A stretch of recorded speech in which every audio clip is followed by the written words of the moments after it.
प्रकाश institute में आप सभी का हार्दिक स्वागत है। आज मैं लेकर उपस्थित हूँ बायोलॉजी, और बायोलॉजी में विशेष रूप से हम लोग सेल के बारे में देखेंगे। सेल के बारे में बातें करेंगे, जिसे हिंदी में कोशिका कहा जाता है। जो स्ट्रक्चर आपके सामने दिख रहा है, अगर इसका ट्रांसवर्स सेक्शन काटा जाए, टीएस काटा जाए, तो ये टीएस इस तरह का बेंजीन लाइक स्ट्रक्चर में दिखाई देगा। और इसी के अंदर देखा जाए तो टोटल कोशिका के आर्गन्स पाए जाते हैं। कोशिका के आर्गन उसमें मौजूद रहते हैं। आखिर ये सेल है क्या? सेल जीवन की आधारभूत इकाई है। वो चाहे नीलहरित शैवाल हो, एक छोटी सी चींटी हो, या हाथी हो, या फिर संसार के बड़े बड़े जीव हों, या संसार के छोटे छोटे जीव हों, इन सबका क्रिएशन, सबका निर्माण हाथी से, सबका निर्माण सेल से ही हुआ है। सबका निर्माण कोशिका से ही हुआ है। इसी कारण इस कोशिका को जीवन की आधारभूत इकाई के रूप में जाना जाता है। आधारभूत इकाई कहा जाता है। इसी को जीवन की संरचनात्मक इकाई कहा जाता है। जब असंख्य कोशिकाएं आपस में ज्वाइंट होते जाते हैं, आपस में जुड़ते जाते हैं, तो जुड़ने के पश्चात वे ऊतक का निर्माण करते हैं, टिश्यू का निर्माण करते हैं। और वही जो टिश्यू होता है, ऊतक होता है, उसी ऊतक से अंगों का निर्माण होता है, आर्गन्स का निर्माण होता है। एक ह्यूमन बॉडी को ही ले लें तो ह्यूमन बॉडी के अंदर एक ही कोशिका से धीरे धीरे उसमें विभाजन होते हुए एक पूरा शारीरिक संरचना का निर्माण होता है। और उसी शारीरिक संरचना जब बन जाता है तो उसके अंदर अंगों का निर्माण होता है। और वही अंग जब बन जाते हैं, एक ही कोशिका से सब कुछ डेवलपमेंट हो रहा है, टिश्यू से सब कुछ डेवलपमेंट हो रहा है, विकास हो रहा है। और वही कोशिका जब विकसित हो जाता है पूर्ण रूप से और अंगों का विकास हो जाता है, तो नन्हा सा शिशु का जन्म होता है। और उसी शिशु से क्रमशः डेवलपमेंट के बाद एक वयस्क शिशु ही वयस्क में बदल जाता है। और वही आगे चलकर कोशिकाएं जब डेड करने लगती हैं, कोशिकाएं वृद्ध होने लगती हैं, तो शरीर के जो ऑर्गन्स है, जो अंग है, वो धीरे धीरे कमज़ोर होते जाते हैं, धीरे धीरे वो डेड करते जाते हैं। और अंततोगत्वा आने वाले समय में वे डेथ कर जाते हैं। तो कोशिकाएं ही जन्म लेती हैं, कोशिकाओं का ही अंत होता है। आत्मा तो अजर है, अमर है। विज्ञान भी मानता है कि एनर्जी का कभी क्षय नहीं होता है। आत्मा एक एनर्जी है जो एक रूप से दूसरे रूप में बदल जाती है। जैसे दर्शन भी कहता है, उपनिषद भी कहता है कि आत्मा अमर है। नैनन छिदाणी सस्ताणी नैनन दहती पावक। यानी कि आत्मा अजर है, अमर है। उसे न शस्त्र मार सकता है, आग जला सकती है, वायु न उसे उड़ा सकती है। ठीक उसी तरह विज्ञान भी उसे एनर्जी को एक अमर मानता है कि एनर्जी एक रूप से दूसरे रूप में बदल सकती है, एनर्जी का कभी क्षय नहीं हो सकता। तो ये सेल से ही देखा जाए तो टोटल वनस्पति हो या फिर एनिमल कोशिका हो, एनिमल हो, उन सब का विकास होता है। लेकिन वनस्पति कोशिका और एनिमल कोशिका में अंतर होता है। जो वनस्पति कोशिकाएं होती हैं, जो प्लांट सेल होती हैं, उसमें सेल वॉल पाया जाता है। जो सेल वॉल सेलुलोज का बना होता है, जो सेल वॉल सेलुलोज का बना होता है। और उससे सेलुलोज का निर्माण देखा जाए तो सेलुलोज का निर्माण होता है, और वो होता है स्टार्च से होता है। जबकि जो प्लांट सेल होता है, जो एनिमल सेल होता है, उस एनिमल सेल में प्लाज्मा मेम्ब्रेन पाया जाता है। जो प्लाज्मा मेम्ब्रेन वनस्पति कोशिका से अलग करने का कार्य करता है, अलग करने का कार्य करता है। अगर हम बातें करें तो थोड़े बहुत प्लांट सेल और एनिमल सेल में अंतर होते हैं। सेल वॉल और प्लाज्मा मेम्ब्रेन का अंतर होता है। माइटोकांड्रिया में क्रिस्टी पाया जाता है और नहीं पाया जाता है। बाकी लगभग स्ट्रक्चर समान होते हैं, लगभग स्ट्रक्चर समान होते हैं। यहाँ पे हम बातें कर ले इस पूरे कोशिका के बारे में। कोशिका की खोज किसने किया था? कोशिका की खोज किया था 1665 ईस्वी में रॉबर्ट हुक ने। किसके द्वारा सेल की खोज की गई थी? तो उसका आंसर जाता है रॉबर्ट हुक के द्वारा। रॉबर्ट हुक ने जब सेल को पहली बार देखा तो मधुमक्खी की छत्ते जैसी संरचना में था, और उसको देखने के पश्चात उससे उस पर रिसर्च किया, और रिसर्च करने के पश्चात बताया कि इसी से जीवन की पाठशाला शुरू होती है, जीवन की संरचना शुरू होती है, जीवन की संरचना शुरू होती है। ये कोशिका की संरचना है। एक शरीर में अरबों कोशिकाएं हो सकती हैं। एक जीवधारी के शरीर में, या प्लांट किंगडम का हो या एनिमल किंगडम का हो, वो चाहे जंतु का हो चाहे वनस्पति का हो, उसमें हजारों कोशिकाएं पाई जाती हैं, और हजारों कोशिकाओं में हजारों जो कोशिका के अंग होते हैं, ऑर्गन्स होते हैं, वो पाए जाते हैं। अगर हम पार्टिकुलर एक कोशिका की बात कर लें तो एक कोशिका के अंदर क्या क्या चीज़ें पाई जाती हैं।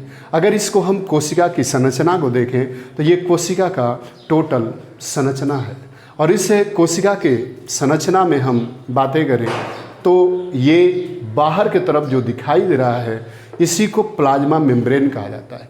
एनिमल सेल में देखा जाए तो इसे प्लाज्मा मेम्ब्रेन के नाम से पुकारा जाता है, जबकि वहीं पर अगर वनस्पति कोशिका की बात कर ले तो इसे सेल वॉल के नाम से जाना जाता है, सेल वॉल के नाम से जाना जाता है। इसी कोशिका के अंदर देखा जाए तो छोटे छोटे ऑर्गन्स पाए जाते हैं, जिसमें ये ऑर्गन्स देखें तो ये है माइटोकांड्रिया।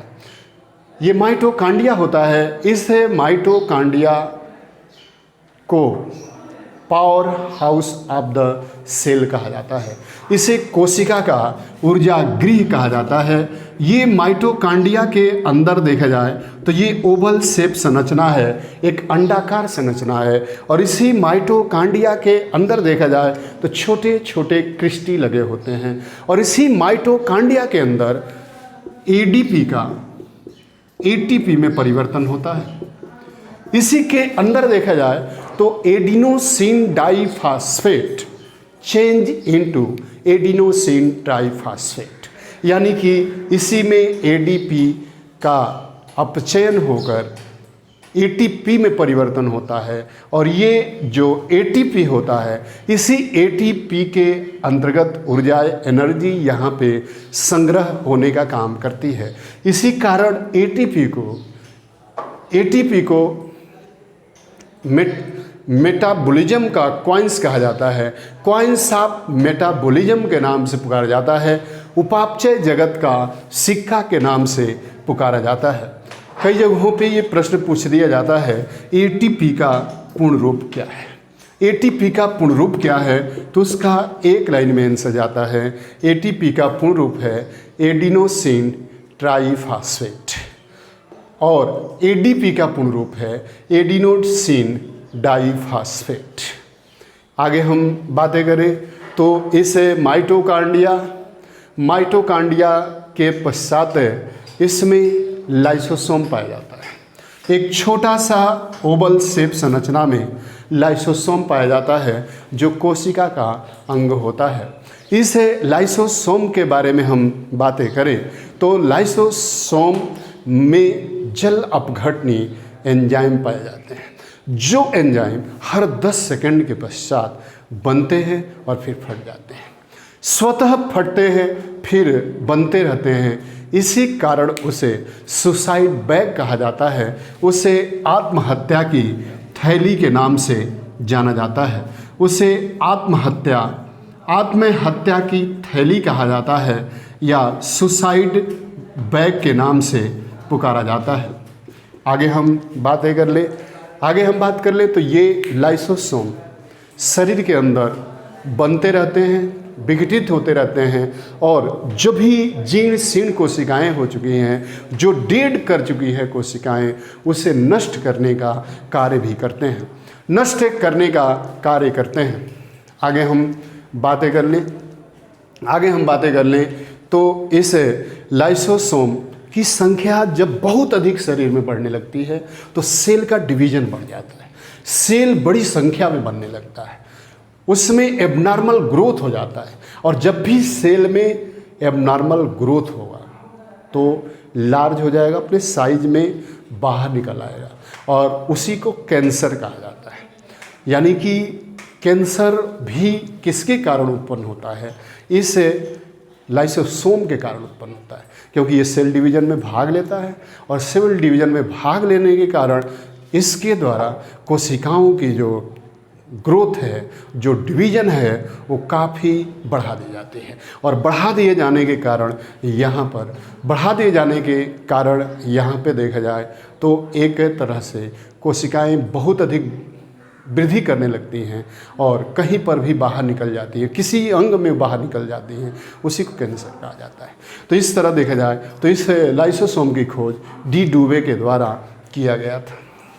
आगे हम बातें कर लें तो यहाँ पर एक जाल लाइक स्ट्रक्चर में, वेब लाइक स्ट्रक्चर में, जाल सदृश संरचना में यहाँ पर थ्रेड लाइक स्ट्रक्चर पाया जाता है, और वो होता है एंडोप्लाज्मिक रेटिकुलम। उसी को एंडोप्लाज्मिक रेटिकुलम के नाम से जाना जाता है। उस एंडोप्लाज्मिक रेटिकुलम के माध्यम से विटामिन्स, प्रोटीन्स, हार्मोन्स, कार्बोहाइड्रेट्स इत्यादि जो भी खाद्य पदार्थ हैं, शरीर के अंदर पाए जाने वाले एनर्जी हैं, वो सब पारगमन करते हैं, ट्रांसपोर्ट करने का काम करते हैं। इसी कारण इसे post office house of the cell कहा जाता है। इसी कारण इसे कोशिका के डाक घर के नाम से पुकारा जाता है। एक तरह से देखा जाए तो इससे हर चीज़ पास थ्रू होकर जाता है, इसलिए पूरे शरीर के अंदर जितने भी सेल हैं वो सब सेल एक दूसरे से ज्वाइंट होते हैं, एक दूसरे से जुड़े होते हैं। आगे हम बातें कर लें यहाँ पे हम बातें कर लें तो ये आपका इस कोशिका के बीचों बीच में पाया जाता है, जिसे न्यूक्लियस कहा जाता है, केंद्रक कहा जाता है। जिससे केंद्रक की खोज, न्यूक्लियस की खोज रॉबर्ट ब्राउन के द्वारा 1833 में किया गया था। 1833 में किया गया था। इसी न्यूक्लियस के अंदर डीएनए पाया जाता है, आरएनए पाया जाता है, इसी के अंदर राइबोसोम पाया जाता है। पूरी एक तरह से थ्रेड लाइक स्ट्रक्चर में, धागा सदृश संरचना में राइबोसोम पाया जाता है। वही राइबोसोम जब मोटा होता है, फूल जाता है, तो क्रोमोसोम्स के परिवर्तित हो जाता है, गुणसूत्र के रूप में परिवर्तित हो जाता है, और उसी गुणसूत्र पर देखा जाए तो जीन लगे होते हैं, और इसी गुणसूत्र पर देखा जाए तो जीन उसी पे बंधे होते हैं, लगे होते हैं। आगे हम बात कर ले तो यहाँ पे दो शब्द आया है, डीएनए आया है और आरएनए आया है। डीएनए का पूर्ण रूप पूछ दिया जाता है कि डीएनए का पूर्ण रूप क्या होता है, तो डीएनए का पूर्ण रूप होता है और वो होता है डीऑक्सी राइबोज न्यूक्लिक एसिड। जबकि दूसरा है आरएनए। आरएनए का पूर्ण रूप होता है राइबोज न्यूक्लिक एसिड। आगे हम बातें कर लें तो यहाँ पे जो गुणसूत्र होता है वो गुणसूत्र इसी न्यूक्लियस के अंदर होता है, और वही गुणसूत्र एक पीढ़ी से दूसरे पीढ़ी तक स्थानांतरित होता रहता है। और उसी पर जो जीन लगा होता है वो पेरेंटल कैरेक्टर को, पैतृक लक्षण को एक पीढ़ी से दूसरे पीढ़ी तक पहुंचाने का कार्य करता है। आगे हम बातें कर ले तो ये जो कोशिका है, ये कोशिका एक तरह से दो प्रकार की होती है। पहली कोशिका होती है जिसे प्रोकैरियोटिक सेल कहा जाता है। ये प्रोकैरियोटिक सेल सबसे पहले आया और उसी से यूनिसेलुलर या नॉन सेलुलर जंतुओं का विकास हुआ। यूनिसेलुलर में एक कोशिकीय जंतुओं का विकास हुआ और उसमें मुख्य रूप से जो डीएनए होता है वो डीएनए पाया जाता है, हिस्टोन प्रोटीन पाया जाता है, लेकिन उसमें न्यूक्लियस नहीं पाया जाता है। वो अर्ध विकसित कोशिका है, अनडेवलप्ड सेल है और उस तरह के सेल किसमें पाए जाते हैं? उस तरह के सेल बैक्टीरिया में पाए जाते हैं, ब्लू ग्रीन एल्गी में पाए जाते हैं, नील हरित शैवाल में पाए जाते हैं। आगे हम बातें कर लें।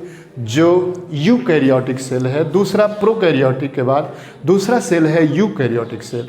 इसमें न्यूक्लियस पाया जाता है और न्यूक्लियस के पाए जाने के पश्चात ये एक तरह से विकसित कोशिका होती है। ये प्लांट में हो या फिर जो एनिमल हो, मनुष्य हो, वो सब में देखा जाए तो यूकैरियोटिक कोशिका पाई जाती है। इसी कोशिका के अंदर एक गोल्जी बॉडी होता है। गोल्जी बॉडी होता है, जो गोल्जी बॉडी देखा जाए कोशिका के अंदर गोल्जी बॉडी होता है और इसे गोल्जी बॉडी के द्वारा देखा जाए तो यहाँ पे एक तरह से विविध तरह के सेल के अंदर कार्य किए जाते हैं। विविध तरह के कार्य किए जाते हैं। एक तरह से गोल्जी बॉडी ट्रैफिक पुलिस के रूप में काम करता है। कई बार ये पूछा जा चुका है कि गोल्जी बॉडी या ट्रैफिक पुलिस, कोशिका का ट्रैफिक पुलिस किसे कहा जाता है? तो उसका एक लाइन में आंसर है, गोल्जी बॉडी को कहा जाता है। तो इस कोशिका पर आधारित जो संरचना थी, उस संरचना पर आधारित एक सेल थ्योरी दी गई और इस सेल थ्योरी को देने का काम किसने किया था? सेल थ्योरी को देने का काम 1838 ईस्वी में स्लाइडन और स्वान के द्वारा किया गया था। स्लाइडर और स्वान महोदय के द्वारा इसे दिया गया था, इसका नामकरण किया गया था। तो इस तरह हमने सेल से पूछे जाने वाले कुछ प्रश्नों पे बात किया जो कंपटीशन में पूछे जाते हैं। इस वीडियो को लाइक करें, शेयर करें और सब्सक्राइब करें और साथ ही साथ इसमें कमेंट लिखें ताकि मेरा मनोबल बढ़ सके, मैं इस पे अपनी प्रतिक्रिया जाहिर कर सकूं, आपकी प्रतिक्रिया सुन सकूं। किसी तरह का कोई दिक्कत हो तो मेरे मोबाइल नंबर पे संपर्क करें 8707 83 51 99। थैंक यू, धन्यवाद।